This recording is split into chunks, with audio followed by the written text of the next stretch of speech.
Assalamualaikum warahmatullahi wabarakatuh. Alhamdulillah wassalatu wassalamu ala Rasulillah wa ala alihi wa sahbihi wa mawalah wa la hawla wa la quwwata illa billahi wa ba'du.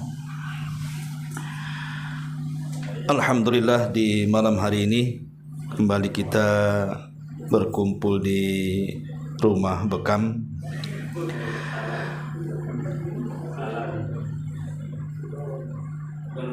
Di mana? Rumah tahfidz. Taib.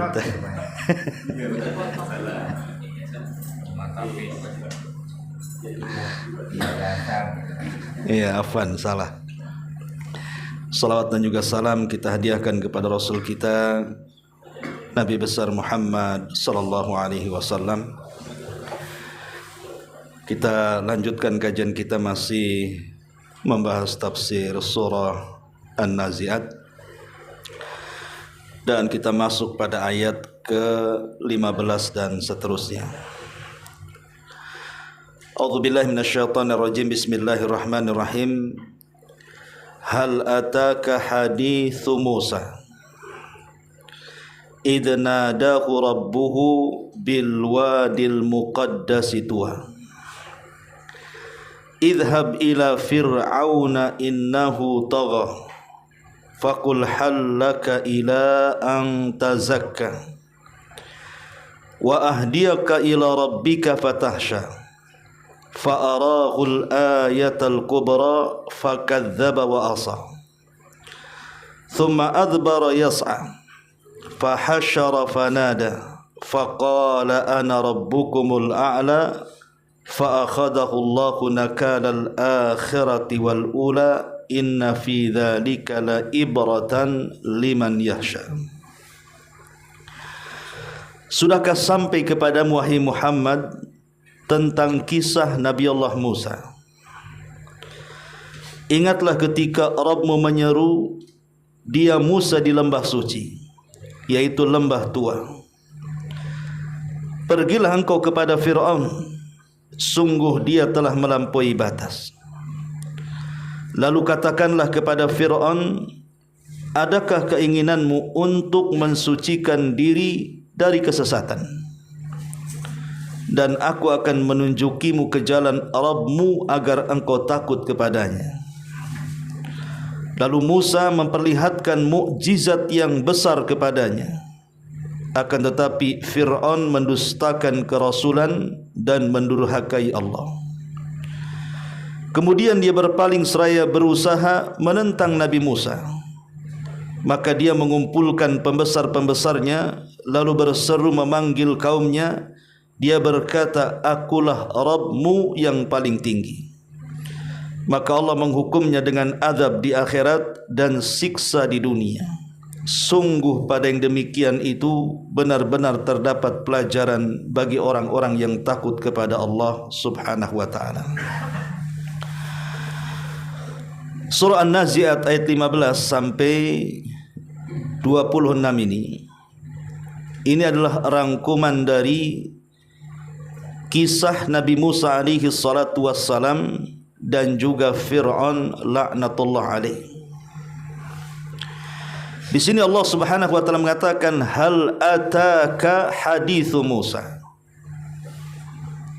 Apakah telah datang atau sudahkah sampai kepadamu wahai Muhammad hadithu Musa, cerita tentang Nabi Musa. Kita tahu bahwa dari sekian para nabi dan rasul yang dicantumkan dalam Al-Quran itu, Nabi Musa adalah nabi terbanyak yang disebutkan. Dari seluruh para nabi dan rasul yang dicantumkan dalam Al-Quran itu, Nabi Musa paling banyak. Lalu pertanyaannya, kenapa Allah Subhanahu wa ta'ala memperbanyak kisah Nabi Musa alaihi salatu wasallam di dalam Al-Quran melebihi nabi-nabi yang lainnya?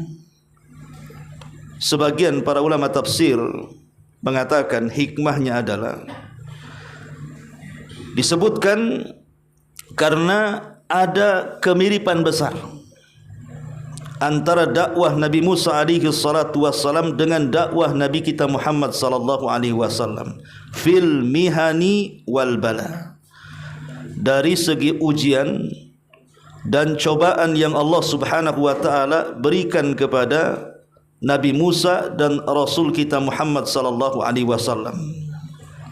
Ujian apa? Ujian dari pendustaan kaumnya kepada nabinya dan juga kisah hijrah keduanya. Itulah yang mengakibatkan kemudian Al-Quran itu banyak menyebut kisah Nabi Musa. Makanya saat peristiwa Isra Mi'raj, ketika Nabi SAW berjumpa dengan Nabi Musa, maka Nabi Musa SAW menangis karena tidak menyangka bahwa ada seorang Nabi yang jauh lebih muda, tetapi kaumnya jauh lebih banyak dibandingkan dirinya. Lah dari situ Nabi SAW pernah memuji Nabi Musa SAW karena banyaknya ujian dan cobaan yang Allah timpakan kepada Nabi Musa. Jadi kaumnya itu luar biasa memuji Nabi Musa SAW, maksudnya Bani Israel, sampai-sampai Nabi mengatakan rahimallahu akhi Musa, semoga Allah merahmati saudaraku Nabi Musa. Udhiya katsiran fasabara, dia banyak diuji oleh Allah Subhanahu wa taala, tapi dia sangat sabar. Lah kesabaran Nabi Musa alaihi salatu wassalam itulah yang kemudian ditiru oleh Nabi. Karena Al-Hafidh Ibnu Hajar Al-Asqalani rahimahullahu taala ketika menyebutkan tentang kisah pertemuan Rasul dan Nabi Musa pada peristiwa Mi'raj, salah satu hikmahnya adalah Nabi Musa itu orangnya sabar. Ketika menghadapi Bani Israel, seolah-olah Allah ingin katakan, wahai Muhammad, sabarlah engkau seperti sabarnya Nabi Musa ketika mengobati kaumnya. Itulah kenapa kemudian Nabi Musa banyak diceritakan dalam Al-Quran, karena banyak diambil hikmah oleh Nabi SAW dalam dakwah. Maka di sini Allah Subhanahu wa taala mengatakan, hal ataka hadithu Musa. Musa sendiri secara nasab adalah Musa ibnu Imran, ibn Yashur, ibni Qahid, ibni Lawi, ibni Ya'qub, ibni Ishaq, ibni Ibrahim. Jadi turunannya sampai kepada Ishaq putra Ibrahim alaihi salatu wassalam. Adapun kalimat Musa ibn Imran, bukankah kalimat Al-Imran di dalam Al-Quranul Karim itu tersematkan kepada keluarga Maryam? Dari sini kata ahli tafsir mengatakan, ya memang Imran itu ada dua keluarga. Pertama, Imran yang hidup di Baitul Maqdis. Imran yang hidup di Baitul Maqdis, dan itulah ayahanda daripada Maryam bintu Imran, kakek daripada Isa bin Maryam. Makanya kalimat Al-Imran dijadikan satu nama dalam surah, namanya surah Al-Imran. Surah Al-Imran itu artinya keluarga Imran, dan yang dimaksud di situ adalah keluarga Nabi Isa ibnu Maryam. Tapi di sana juga ada Imran yang kedua, Imran yang hidup di Mesir. Itulah yang kemudian melahirkan seorang nabi, memiliki keturunan seorang nabi namanya Musa ibnu Imran. Jadi keluarga Imran ada dua. Ada keluarga Nabi Musa alaihi salatu wassalam di Mesir, dan ada keluarga Isa di Palestina, Baitul Maqdis. Ma'asyiral muslimin wal muslimat rahimani wa rahimakumullah. Kemudian Allah Subhanahu wa taala mengatakan, idz nada rabbuhu bil wadil muqaddas tuwa. Ingatlah ketika Rabbmu menyerumu wahai Musa di lembah suci, yaitu lembah Tua. Di mana lembah Tua ini? Memang banyak versi menurut ulama tafsir di mana letak lembah Tua ini. Karena lembah ini sangat bersejarah. Apa sejarahnya? Disinilah Nabi Musa alaihi salatu wassalam diangkat menjadi Nabi dan Rasul. Dan pertama kali dialognya Nabi Musa dengan Allah subhanahu wa ta'ala sehingga disematkan kalimat kalimur rahman. Nabi yang selalu berdialog dengan Allah tanpa perantara. Sebenarnya para nabi yang pernah berdialog dengan Allah tanpa perantara itu ada 3. Pertama Nabi Adam alaihi salatu wassalam. Dia berdialog dengan Allah di sorga tanpa perantara. Kemudian Nabi kita Muhammad sallallahu alaihi wasallam, dia berdialog tanpa perantara di Sidratil Muntaha saat peristiwa Isra dan Mi'raj. Dan yang ketiga, Nabi yang kita bicarakan ini, Nabi Musa alaihi salatu wasallam berdialog tanpa perantara di Bukit Tua. Saat Nabi Musa alaihi salatu wasallam hijrah dari Mesir ke Madian, kemudian berjumpa dengan 2 gadis putri daripada Syuaib, bukan Nabi. Jadi Syuaib di sini adalah rajulun saleh, orang saleh. Walaupun sebagian kisah Israiliyat mereka menganggap Syuaib ini adalah Nabi, tapi kita kaum muslimin mengatakan pendapat yang betul bahwa Syuaib di sini bukan Nabi, tetapi rajulun saleh, orang saleh, punya 2 putri. Lah salah satunya menikah dengan Nabi Musa alaihi salatu wassalam dan punya keturunan. Setelah 10 tahun Nabi Musa di Madian, kemudian dia pun kembali ke Mesir. Lah di tengah perjalanan itulah obor yang dibawa padam. Kemudian dia minta izin kepada istrinya untuk mencari obor. Rupanya dari kejauhan ada api yang berada di pohon zaitun. Dia tidak paham bahwa areal pohon zaitun itu adalah Bukit Tua, bukit yang sangat disucikan Allah subhanahu wa ta'ala. Semakin mendekati pohon itu, semakin terang apinya. Anehnya tidak membakar pohonnya. Ketika kemudian mendekat, disitulah Allah subhanahu wa ta'ala berdialog dengan Nabi Musa dan mengatakan, innani anallah, sesungguhnya saya adalah Tuhan wahai Musa. Kemudian Allah subhanahu wa ta'ala memberikan mukjizat kepada Nabi Musa berupa tongkat menjadi ular dan tangan yang dimasukkan ke dalam pesak bercahaya. Setelah itu kemudian, setelah Allah membekali dengan 2 mukjizat inilah, maka Allah subhanahu wa ta'ala perintahkan Nabi Musa untuk berdakwah kepada Fir'aun.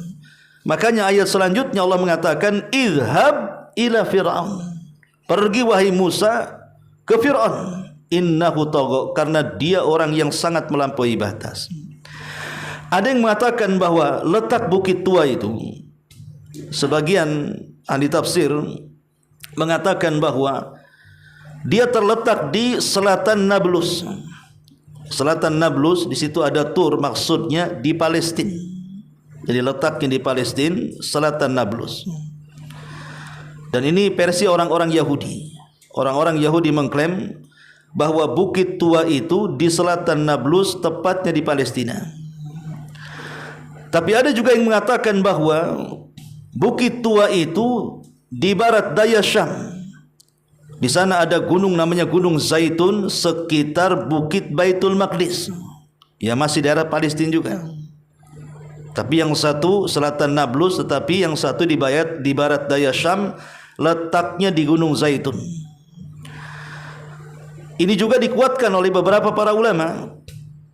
Tetapi ada juga yang mengatakan yang masyhur adalah yang dimaksud Bukit Tua itu lokasinya di Mesir. Karena memang perjalanan Nabi Musa dari Madian menuju Mesir, artinya sudah masuk pada perbatasan Mesir. Maka letak tua itu adalah di Mesir, yang kemudian dikenal dengan Bukit Sinai namanya. Disitulah tempat Nabi Musa alaihi salatu wassalam berdialog. idnadahu rabbuhu bil wadil muqaddas Tuwa. Kemudian setelah Allah subhanahu wa ta'ala mengangkat Nabi Musa alaihi salatu wassalam menjadi nabi dan rasul, kemudian dibekali mukjizat, maka Allah perintahkan Musa untuk berdakwah kepada Fir'aun. Idhab ila fir'auna innahu tagha. wahai Musa, berangkatlah engkau kepada Fir'aun, karena manusia satu ini orang yang paling melampaui batas. Ma'asyiral muslimin yang dimuliakan Allah Subhanahu wa taala, di sini Allah Subhanahu wa taala memerintahkan Nabi Musa untuk memulai berdakwah.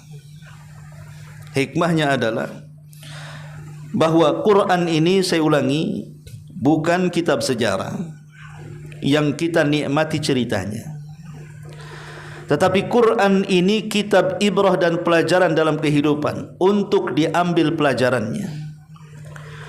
Ketika Allah Subhanahu wa taala menceritakan Nabi Musa, kemudian Allah Subhanahu wa taala menceritakan tentang kisah permulaan dakwah beliau, maka setiap kita wajib mengikuti dakwahnya para nabi, bahwa hidup kita ini hanya untuk berdakwah.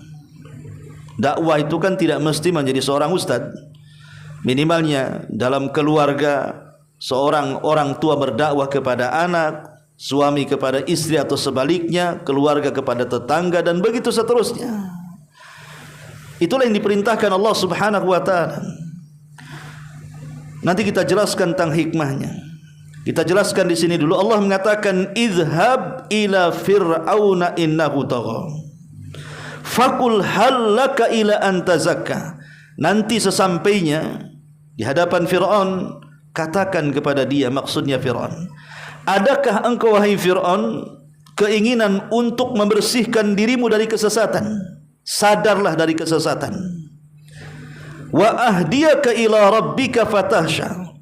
Dan selain juga mensucikan dari kesesatan, aku menunjukimu ke jalan Rabbmu supaya kamu menjadi orang yang takut. Fa'arahul ayatal kubra. Kemudian Fir'aun pun melihat tanda-tanda kebesaran Allah Subhanahu wa taala, maksudnya mukjizat Nabi Musa alaihi salatu wassalam. Ma'asyiral muslimin yang dimuliakan Allah Subhanahu wa taala, di sini Allah Subhanahu wa taala katakan Fir'aun itu orangnya tughyan. Tughyan itu artinya melampaui batas.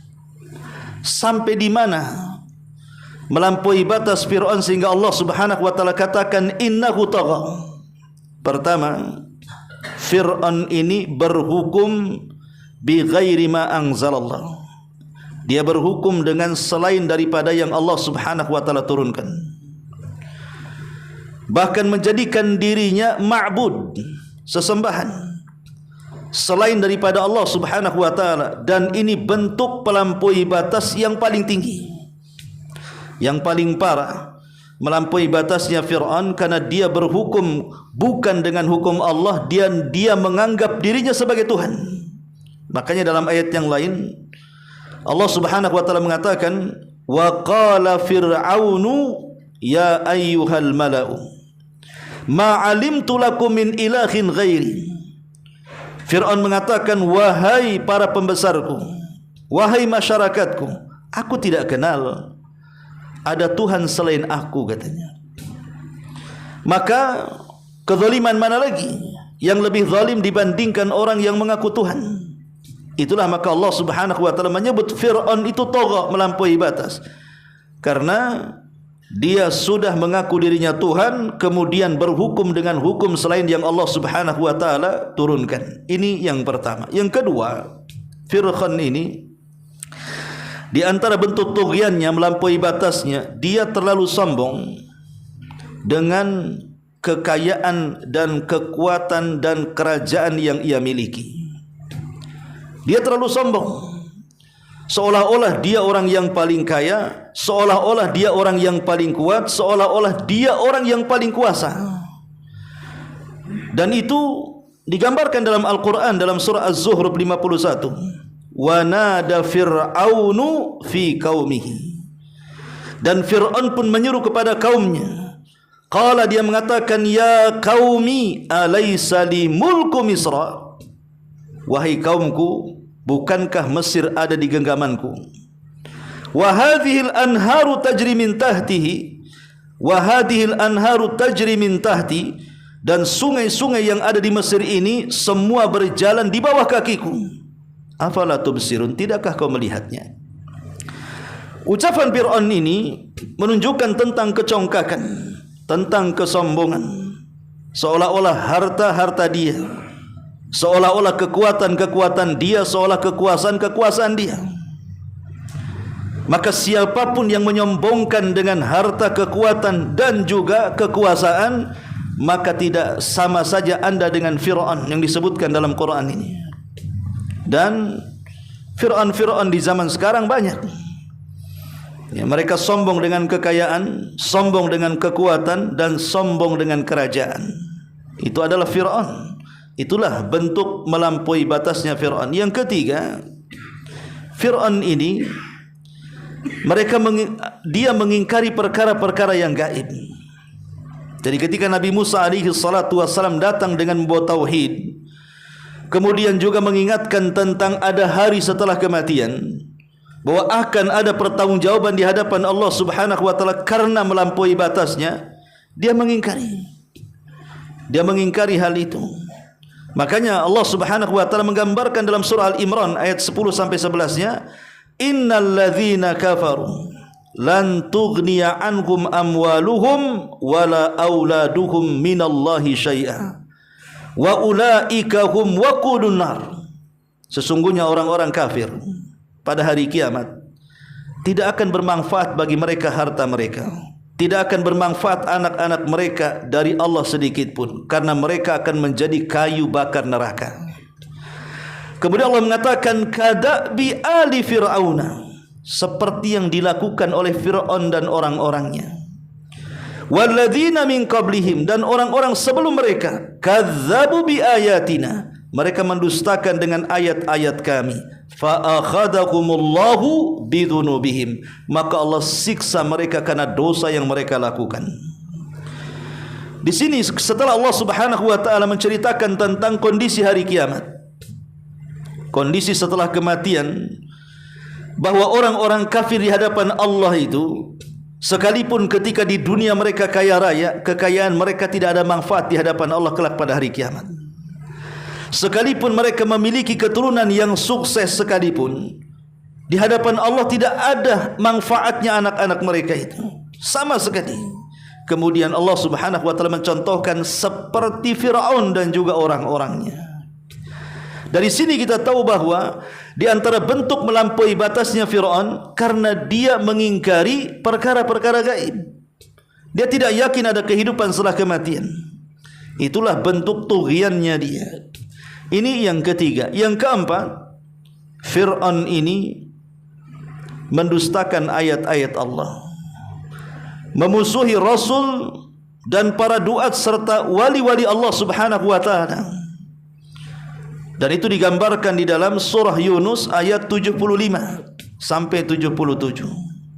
Allah mengatakan tsumma ba'atsna mim ba'dihim Musa wa Harun ila fir'auna. Kemudian kami utus setelah mereka Nabi Musa dan Harun untuk berdakwah kepada Fir'aun wa malaihi dan orang-orangnya, bi ayatina, dengan membawa ayat-ayat kami. Jadi Musa datang kepada Fir'aun membawa dua ayat.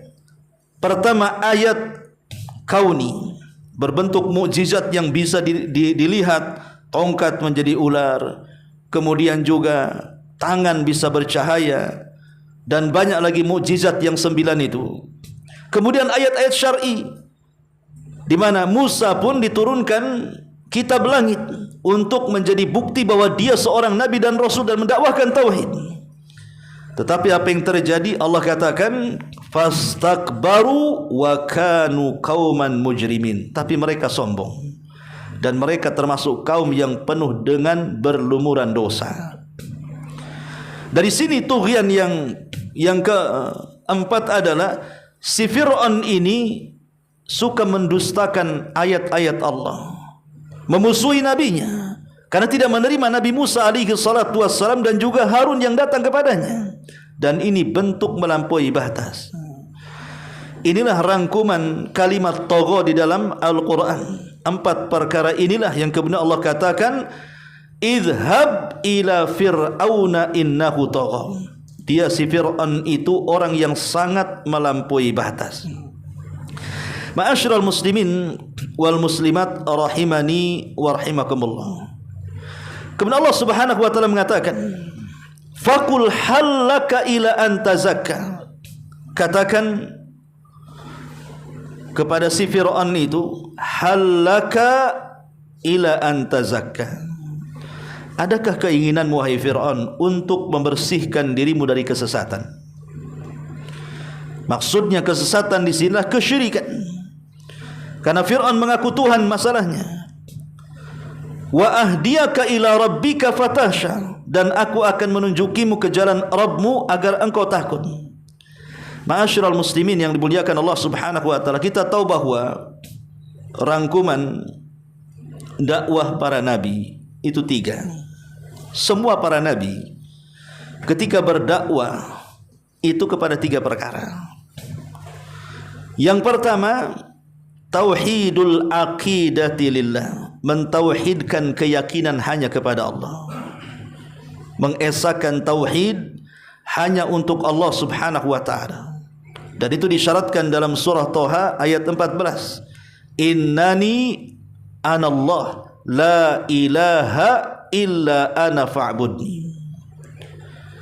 Sesungguhnya aku adalah Allah, tidak ada sembahan yang berhak disembah kecuali aku, maka sembah aku. Kalimat ini dilontarkan atau difirmankan oleh Allah saat Musa berada di bukit tua tadi.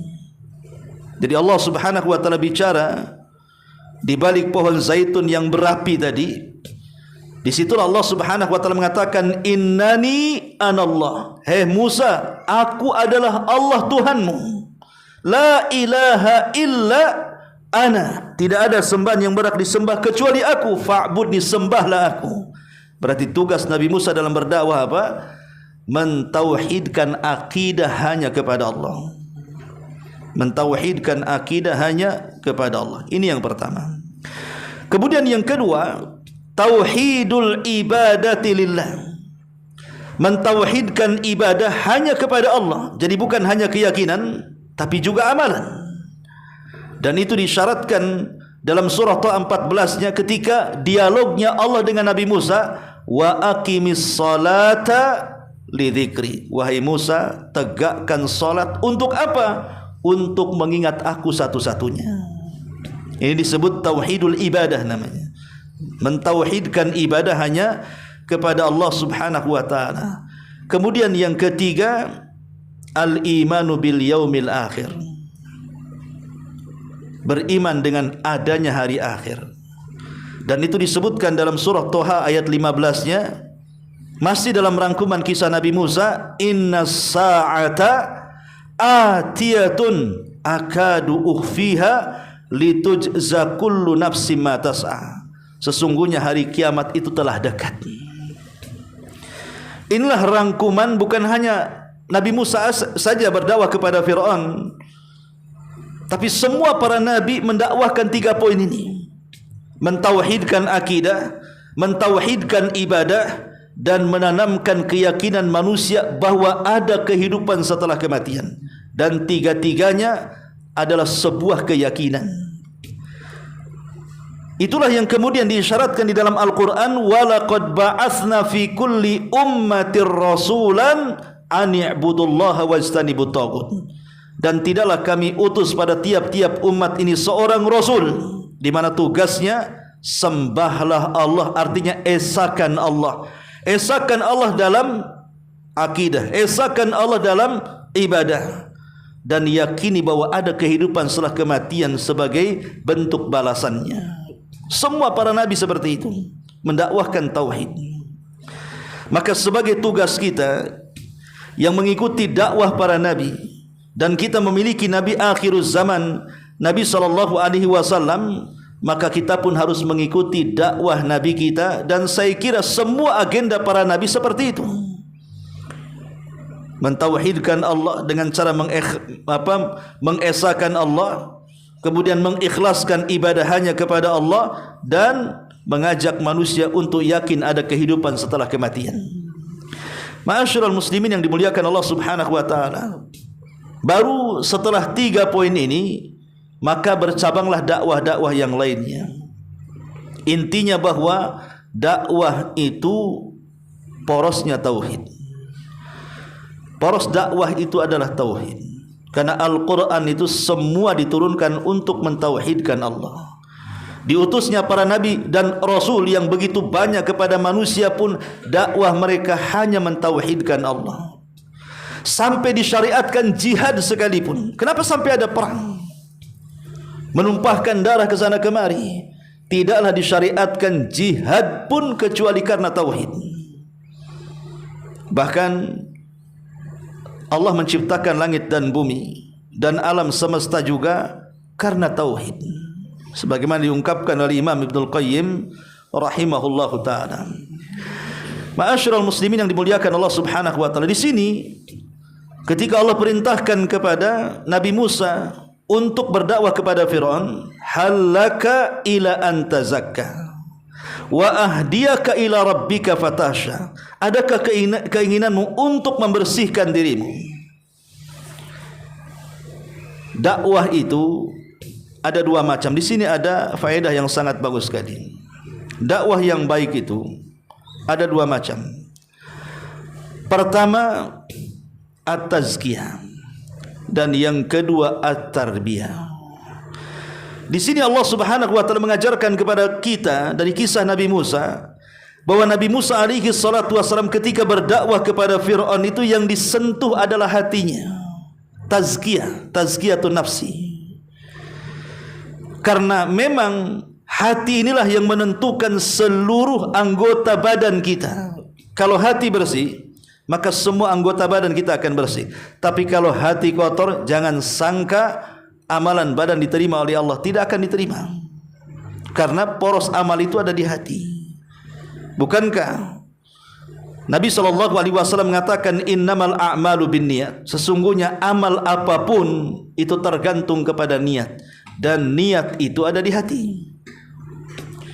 Makanya ketika berdakwah itu sentuh hati manusia, sentuh hatinya.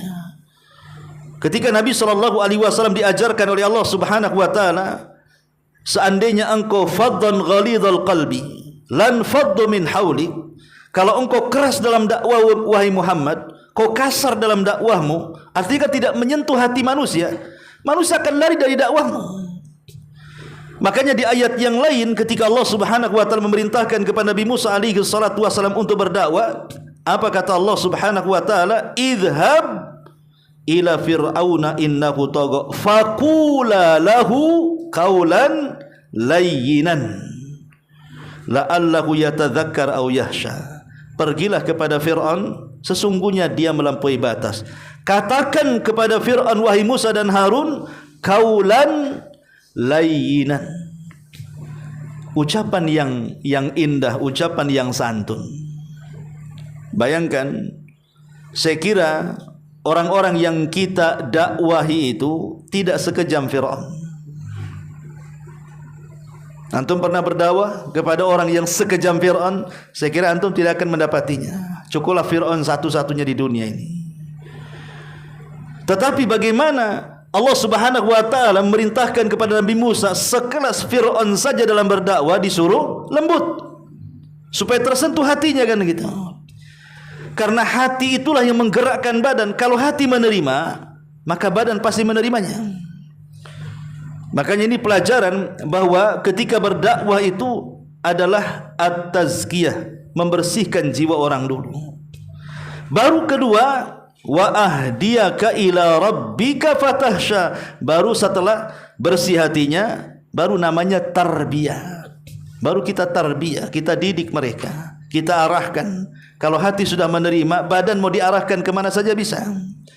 Makanya Nabi SAW mengatakan, ala wa inna fil jasadi mudghah idza saluha saluhal jasadu kullu wa idza fasadat fasadal jasadu kullu ala wahiyal qalbu. Ingatlah, pada raga manusia itu ada segumpal daging. Kalau dia baik, maka semua baik. Kalau dia jahat, semua akan rusak. Itulah hati manusia.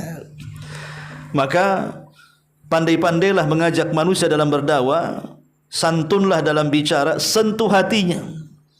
Kalau sudah tersentuh hatinya, maka kita mudah mentarbiyahnya. Ini diantara pelajaran dari dakwahnya Nabi Musa kepada Fir'aun. Kemudian Allah Subhanahu wa taala mengatakan fa'arahul ayatal kubra. Fa'arahul ayatal kubra. Maka Allah Subhanahu wa taala memperlihatkan kepada Fir'aun itu ayatal kubra, tanda-tanda kuasa Allah Subhanahu wa taala yang sangat luar biasa, yang sangat besar. Ya.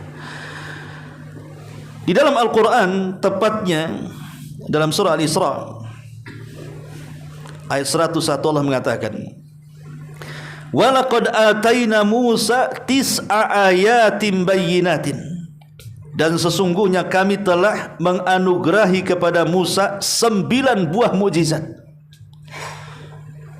Fas'al Bani Israel id ja'ahum faqala lahu fir'aunu inni la'adhunnuka ya Musa mashura.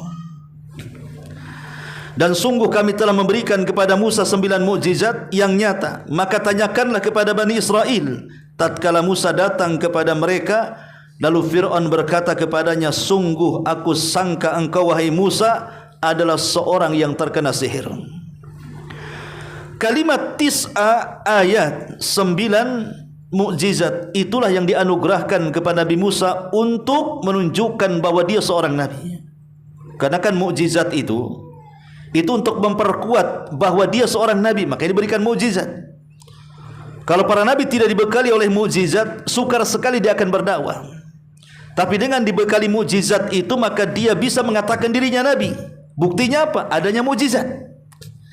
Lah Nabi Musa disebutkan dalam Al-Quran, Allah anugerahkan tis'a ayat, 9 buah mukjizat. Apa saja itu?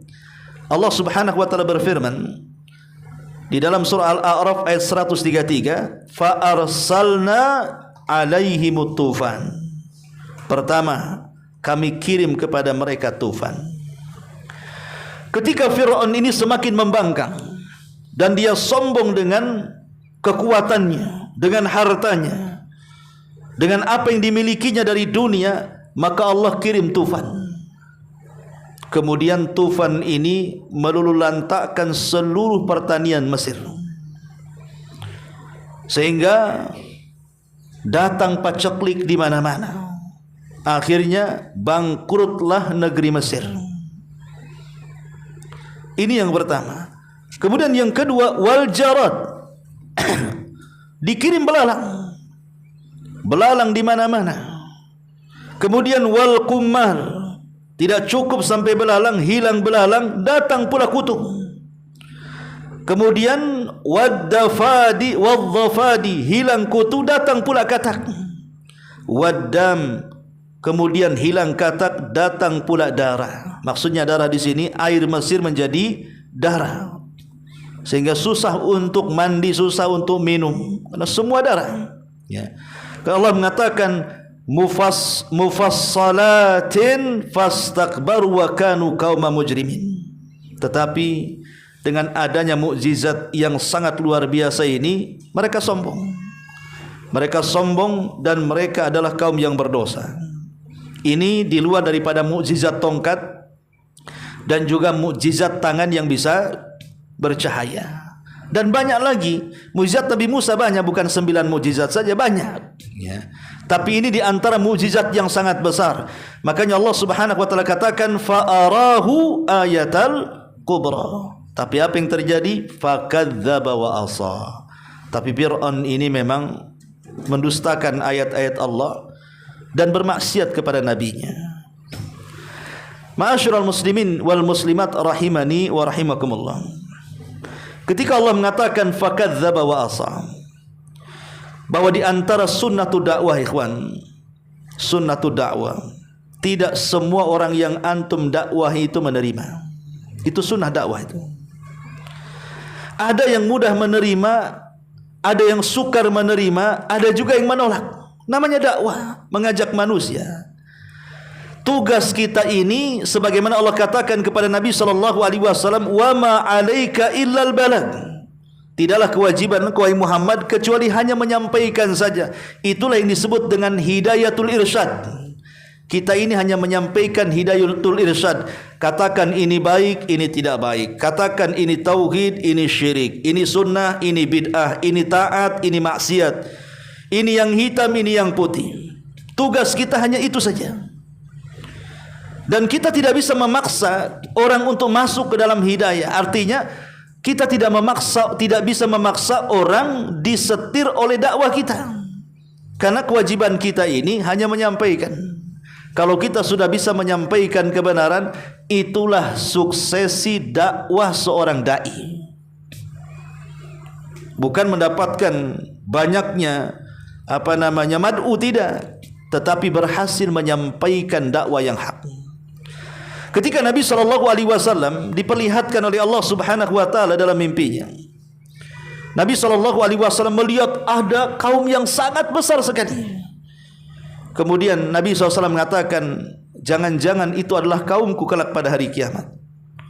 Tapi Jibril mengatakan, bukan, itu kaumnya Musa. Kemudian Nabi SAW mengarah penglihatannya ke tempat lain. Rupanya ada kaum yang jauh jumlahnya lebih banyak dibandingkan kaumnya Musa. Kemudian Jibril mengatakan, itulah kaummu. Di dalam mereka ada 70.000 manusia yang masuk surga tanpa hisab dan azab.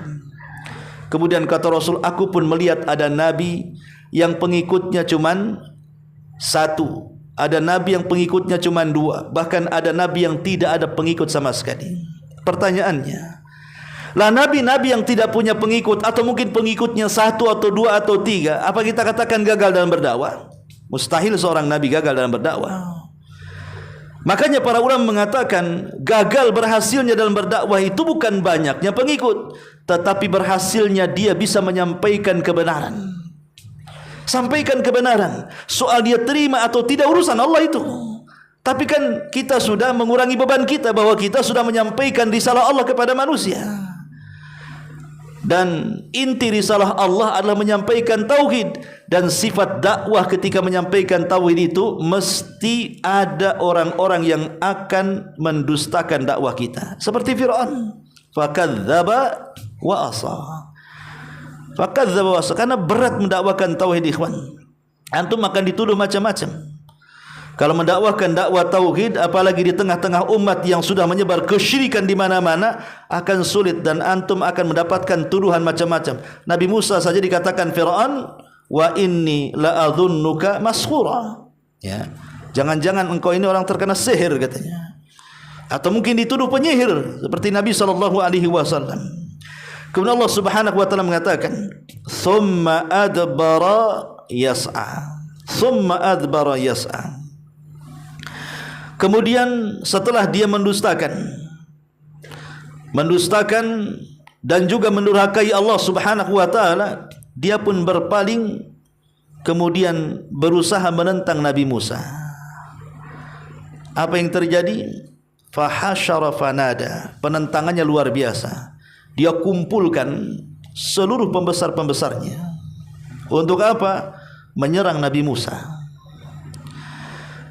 Kemudian mengatakan, ana rabbukumul a'la. Sayalah Rabb yang paling tinggi di antara kalian. Nah, ini sudah tingkat tinggi kerusakannya, mengaku dirinya Tuhan. Dan kita tahu bahwa sepanjang zaman ada saja orang-orang yang mengaku Tuhan. Sebelumnya Namrud mengaku Tuhan. Kemudian disusul dengan Fir'aun mengaku Tuhan. Kemudian belakangan di Yaman Dzunwas mengaku Tuhan. Dan banyak lagi orang-orang yang mengaku Tuhan. Tetapi kenapa kemudian Fir'aun yang banyak diceritakan dalam Al-Quran? Karena tadi berkaitan dengan kisah Nabi Musa. Karena kita tahu bahwa Bani Israel dengan umat Islam itu ada hubung kait yang tidak bisa dilepaskan. Bani Israel, kisah-kisah Bani Israel dengan kita kaum muslimin itu banyak yang tidak bisa terpisahkan. Makanya Nabi SAW kalau menasihati para sahabatnya, pasti dikait-kaitkan dengan Bani Israel. Contoh, ketika Nabi SAW berangkat ke perang Hunain, membawa banyak para sahabat. Nah, di perang Hunain itu kita tahu bahwa jumlah kaum muslimin jauh lebih banyak dibandingkan orang kafir. Ini satu-satunya peperangan yang jumlah kaum muslimin lebih banyak dibandingkan orang-orang kafir. Umumnya peperangan Rasul itu pasukannya sedikit, musuh yang banyak. Ya. Tapi dalam perang Hunain ini terbalik. Kenapa? Karena banyak orang-orang yang hudatsau ahdi bil Islam, mereka baru masuk Islam, ikut serta. Sehingga di antara mereka sombong. Karena banyaknya tentara mereka sombong, makanya di permulaan peperangan kalah, walaupun di akhir menang karena pertolongan Allah Subhanahu wa taala. Yang ingin saya ceritakan adalah ketika kaum muslimin yang baru masuk Islam itu melewati sebuah pohon bidara, mereka terngiang nostalgia di zaman jahiliyah. Bahwa pohon itu dianggap keramat, penuh dengan berkah. Jadi sebelum perang mereka gantungkan tuh senjata-senjata di pohon itu supaya ditransfer barokah. Kemudian setelah waktunya bergerak diambil, baru kemudian berangkat perang. Dan mereka meyakini pedang mereka akan membunuh musuhnya. Sehingga mereka berhenti di sekitar pohon itu. Kemudian memanggil Nabi SAW dan mengatakan, "Ya Rasulullah, ij'al lana dhata anwat kama lakum dhatu anwat." Rasul, buatlah pohon macam ini juga, katanya. Seperti mereka orang-orang musyrik punya juga. Biar kami gantung-gantungan pedang di sini, biar dapat transfer kekuatan dalam pedang gitu ya. Jadi pedangnya pedang sakti. Karena zaman dulu kan kalau kita lihat film-film kerajaan kan gitu ya, ada pusaka-pusaka sakti itu.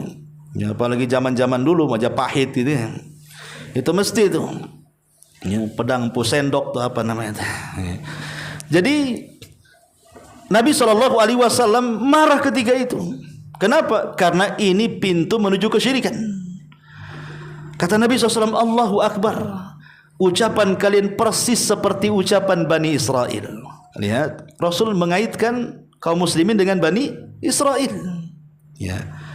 Kemudian juga kisah yang lain, ketika Rasul SAW pulang dalam peperangan, habis bekalnya. Kemudian singgah di sebuah rumah. Rumah itu pemiliknya nenek yang sudah tua, seorang Yahudi. Ya. Kata Nabi SAW, "Nek, kami ini kehabisan bekal. Ada enggak makanan minuman yang bisa kami minum dan kami jadikan bekal pulang?" Dan itu baik. Kemudian memberikan makanan, minuman dan bekal untuk pulang Nabi SAW dan para sahabatnya menuju kota Madinah. Ingat, Nabi itu tidak pernah melupakan kebaikan orang. Dan ini harus dicontoh.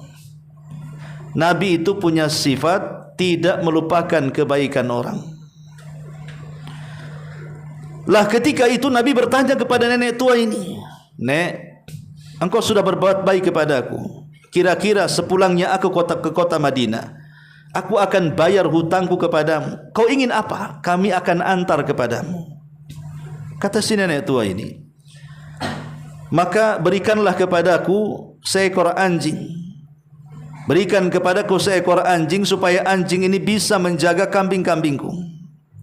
Yang kedua, berikan seekor unta supaya menjadi tungganganku. Kemudian berikan juga ini itu, banyak sekali permintaannya." Maka Nabi SAW mengatakan kepada nenek itu, "Ayajaz ka'ajuzi Bani Israel," kata Rasul. "Wahai nenek, lemahkah engkau untuk seperti nenek di zaman Bani Israel?" Rasul menyebutkan di zaman Bani Israel. Sahabat heran, "Apa yang kau maksud wahai Rasul, seorang nenek di zaman Bani Israel itu?" Maka Rasul menceritakan dulu ketika Nabi Musa berangkat dari Mesir menuju tanah perjanjian membawa Bani Israel, tersesat jalan, tidak tahu arah kemana. Di zaman itu belum ada kompas, belum ada Google Map, belum ada apa kan, tersesat. Kemudian orang-orang dekat Nabi Musa ini, orang-orang cerdasnya mengatakan, "Boleh jadi kita melupakan satu wasiat," katanya. Kata Nabi Musa, "Wasiat apa?" Kemudian diceritakan tentang kematian Nabi Yusuf. Bahwa Nabi Yusuf pernah berwasiat agar dia dikuburkan di Palestina. Oh, itu masalahnya. Kalau gitu kita cari kuburannya, kita gali, kita bawa jasadnya dan kita kuburkan di Palestina. Lah ketika itu tidak ada yang tahu kuburannya Nabi Yusuf kecuali seorang nenek tua. Maka kemudian Nabi Musa mengatakan, "Nek, bisakah kau tunjukkan di mana kuburan Yusuf?" Maka sang nenek mengatakan, "Oh, tidak bisa begitu. Ada imbalannya." Kata Nabi Musa, "Apa imbalannya?" imbalannya jadikan aku temanmu di sorga. Imbalannya jadikan aku temanmu di sorga. Musa tidak bisa menjawab karena sorga bukan milik dia. Tapi Allah Subhanahu wa taala kirimkan Jibril dan mengatakan kepada Musa, Allah kabulkan. Maka Nabi Musa mengatakan, baik, Allah sudah mengabulkan permintaanmu, tunjukkan kuburannya. Maka digali kuburan itu, dan kita tahu jasad para nabi tidak mungkin dimakan tanah. Jasad para nabi itu akan utuh. Maka jasad itu dibawa dan dikuburkan di Palestina. Lah kalimat ini, kalimat lemah ke engkau wahai nenek, seperti nenek di zaman Bani Israel. Lihat nenek di zaman Bani Israel ketika minta upah karena sebuah pekerjaan, minta sorga. Kok ini minta dunia saja? Soalnya begitu. Ingat, kau sudah tua, kau akan mati. Soalnya Rasul mengatakan begitu. Maka ini juga sebuah nasihat kepada kita. Orang kalau sudah tua itu harus dekat dengan masjid. Ya. Ini makin tua makin keladi, makin jadi, kata orang-orang. Ya. Jadi kembali bahwa umat Islam ini memang selalu dikait-kaitkan dengan Bani Israel, dan banyak kalimat-kalimat Bani Israel. Seperti contohnya yang lain, ketika Nabi SAW hendak perang Badar, belum mulai Badar Kubro, ya. Kan Rasul belum punya pengalaman perang, tetapi bagaimanapun harus perang karena musuh sudah di depan. Masalahnya Abu Jahal dan para pengikutnya 1000 lebih sudah di depan. Rasul ingin memberikan semangat kepada para sahabatnya dan ingin menguji kesetiaan mereka. Maka berdirilah orang-orang muhajirin. Ya, tidak syak lagi, orang muhajirin pasti setia dengan Rasul. Tidak mungkin tidak setia. Bagaimana tidak setia? Dia rela mengorbankan harta, mengorbankan jiwa, hijrah dari Mekah ke Madinah, tidak bawa apa-apa kecuali karena memperjuangkan dakwah. Tidak dilakukan lagi kesetiaan orang-orang muhajirin. Tapi Rasul melirik orang Ansar. Maka Sa'ad bin Mu'adz, pemimpin Aus, langsung berdiri, ya, dan mengatakan, ya Muhammad, apakah kau meragukan kami? Seandainya engkau mengarungi sebuah lautan, kami akan ikut bersamamu. Kemudian salah seorang di antara mereka mengatakan, kami tidak mungkin seperti Bani Israel yang mengatakan sami'na wa asaina, kami katakan sami'na wa ata'na. Kau perintahkan saja sami'na wa ata'na. Tapi Bani Israel sami'na wa asaina, kami mendengar tapi bermaksiat. Kami tidak mungkin mengatakan seperti itu. Kami katakan sami'na wa ata'na, kami dengar dan kami taat. Lihat bagaimana para sahabat pun selalu menyinggung-nyinggung Bani Israel, kan gitu. Ya, makanya wajar kalau seandainya dalam Quran itu hampir kisah Bani Israel itu mendominasi Al-Quran dibandingkan kisah-kisah yang lainnya. Kemudian Allah mengatakan, فَأَخَذَهُ اللَّهُ نَكَالَ الْآخِرَةِ وَالْأُولَى إِنَّ فِي ذَلِكَ لَإِبْرَةٌ لِمَنْ يَخْشَى.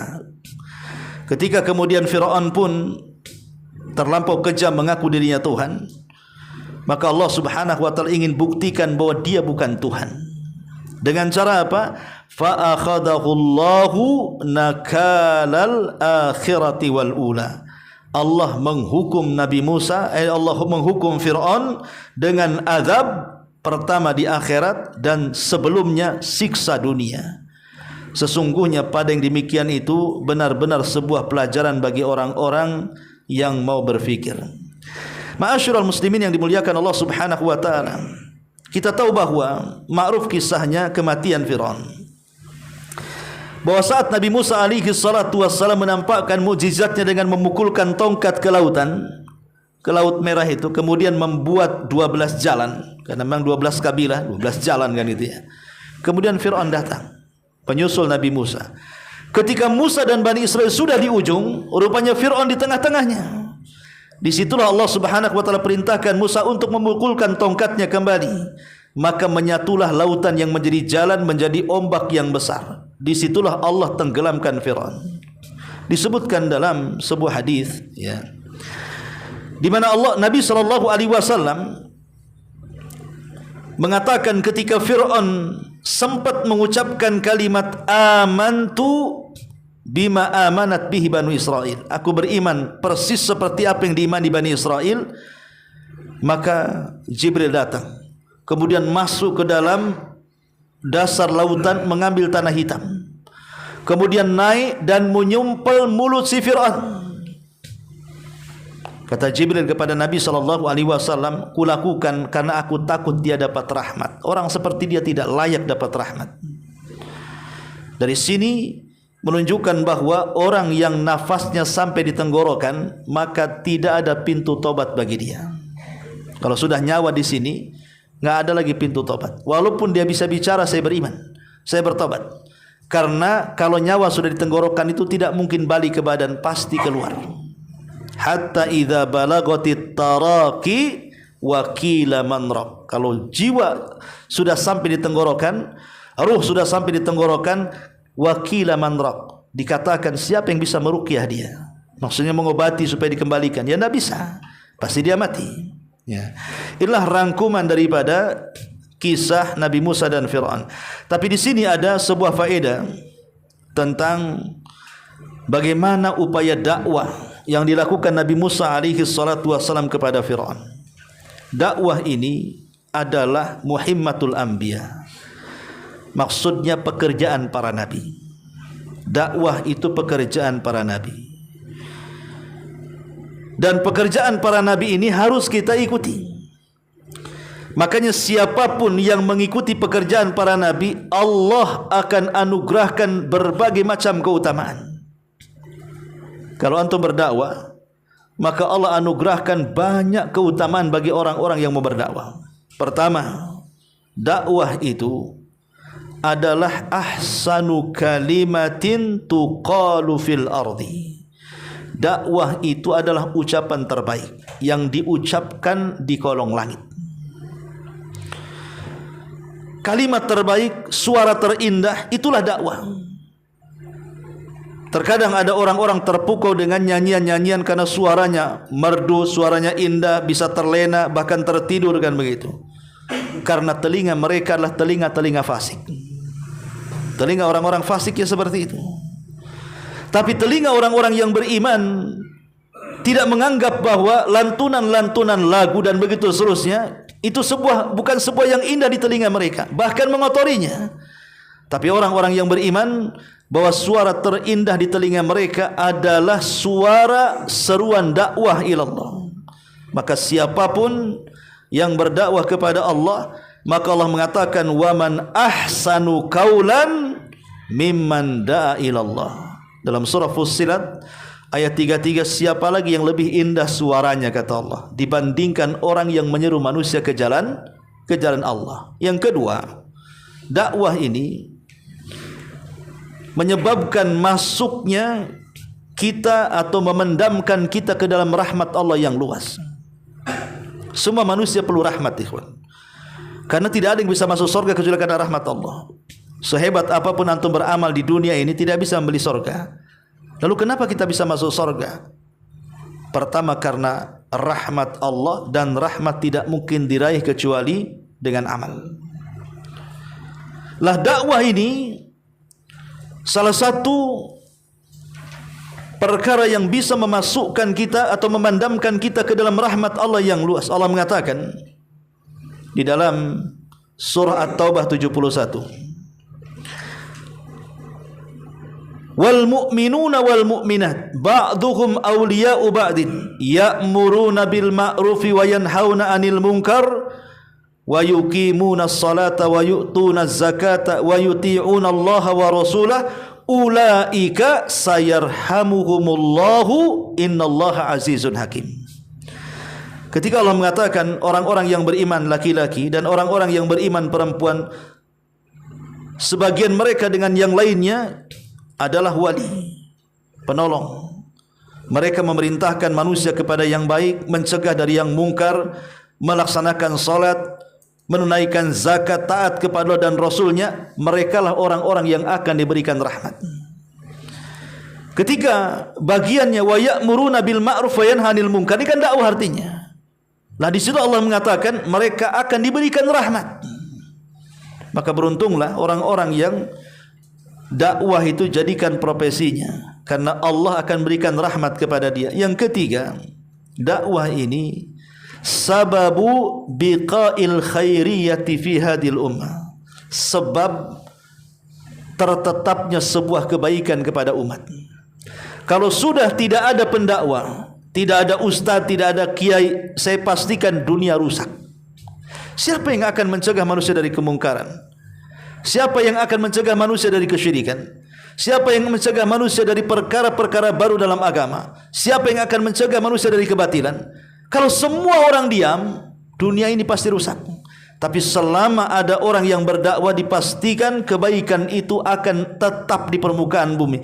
Itulah yang Allah katakan, kuntum khaira ummatin ukhrijat linnasi ta'muruna bil ma'ruf wa tanhauna 'anil munkar. Kalian sebaik-baik umat yang dikeluarkan kepada manusia, tugasnya ajak manusia kepada kebaikan, cegah mereka dari kemungkaran. Kemudian yang ketiga, yang keempat, dakwah ini mencegah turunnya azab. Dakwah ini mencegah turunnya azab. Kalau tidak ada orang yang berdakwah di sekitar kita, maka dipastikan daerah itu buruk dan pantas diazab.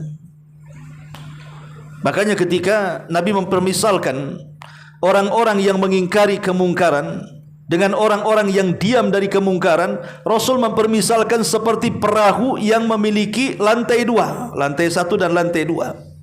Lantai bawah tertutup, lantai dua terbuka. Ya. Jadi orang-orang yang di lantai satu ini, kalau meminta air, pasti dia ke atas ke lantai dua. Nanti dari lantai dua dibantu, diulurkan ember mengambil air dari sungai tadi. Ya. Setiap hari seperti itu. Akhirnya kemudian yang di bawah ini merasa enggak enak. Ini kalau kita terus merepotkan orang yang di atas untuk ngambil air, kasihan. Kita ambil air sendiri saja. Caranya apa? Kita lobangi saja kapal ini, nanti airnya masuk dari lubang itu. Ini orang-orang di lantai dua, kalau membiarkan kapalnya dilobangi hanya untuk mengambil air, yang karam itu bukan yang di lantai satu saja yang buat masalah, kapal-kapalnya karam. Artinya semua akan tenggelam kan gitu. Lah itulah permisalan kata Rasul, kalau kita diamkan orang kemungkaran, kalau sampai datang azab, bukan dia saja yang terkena azab, kita pun orang baik terimbas dengan azabnya. Itulah yang Allah katakan, wattaqu fitnatal la tusibannal ladzina zalamu minkum khassah. Takutlah kalian akan fitnah yang kalau sudah ditimpakan, bukan orang zalim saja yang terkena, orang baik pun akan kena imbasnya.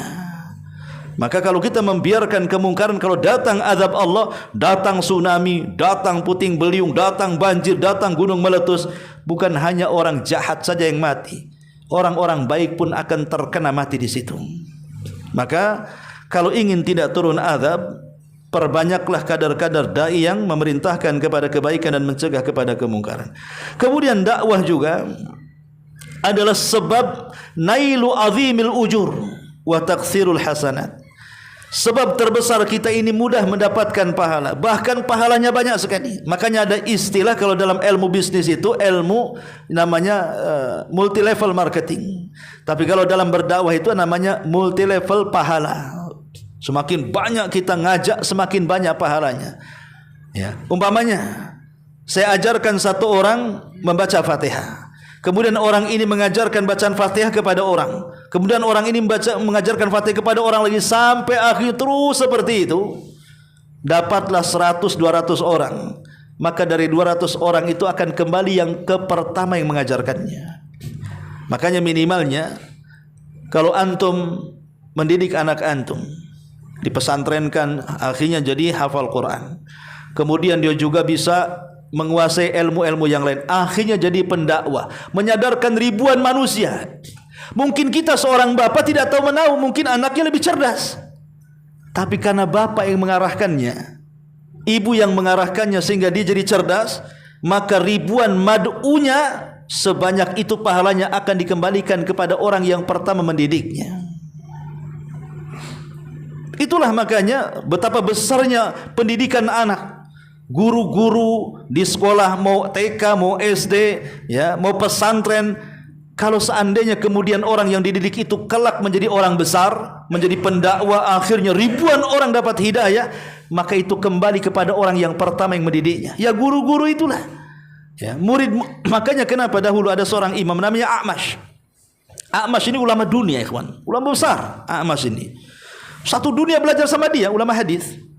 Tapi dia ajari anak-anak kecil. Sehingga kemudian ada orang mengatakan, ya Amash, katanya, engkau ini alim min ulama dunia, kenapa kamu ngajari anak-anak kecil-kecil begini? Ajarilah kami yang sudah dewasa. Tapi Amash mengatakan, engkau tidak tahu. Iya, sekarang mereka kecil, tapi nanti mereka lah yang akan meneruskan generasiku, katanya. Jadi begitulah para ulama, ya, mengajarkan kepada kita bukan untuk hari ini, tapi ke depan. Entah dari sekian orang yang kita ajar, entah jadi apa kan kita tidak tahu. Anak-anak yang kita didik jadi apa, kita tidak tahu. Tidak mesti mungkin dia jadi ustaz, mungkin dia seorang kaya kemudian dermawan. Bisa saja kita mungkin setelah meninggal, rupanya anak kita ini jadi orang kaya raya. Dengan kekayaannya akhirnya menjadi dermawan, banyak ribuan orang ditolong dia. Maka pahalanya kembali kepada orang tua yang mendidiknya. Itulah kenapa kemudian dakwah ini menyebabkan banyaknya dapat pahala dan banyaknya dapat kebaikan. Dan banyak lagi lah fadilah dakwah kalau kita jelaskan. Saya kira ini yang bisa saya sampaikan. InsyaAllah kita lanjutkan di lain kesempatan. Sebelum saya tutup, kalau ada yang bertanya silakan. Tapi kayaknya sudah malam, tutup sajalah ya. Subhanakallahumma bihamdika asyhadu an la ilaha illa anta astaghfiruka wa atubu ilaik. Allahu ta'ala alam. Assalamualaikum warahmatullahi wabarakatuh.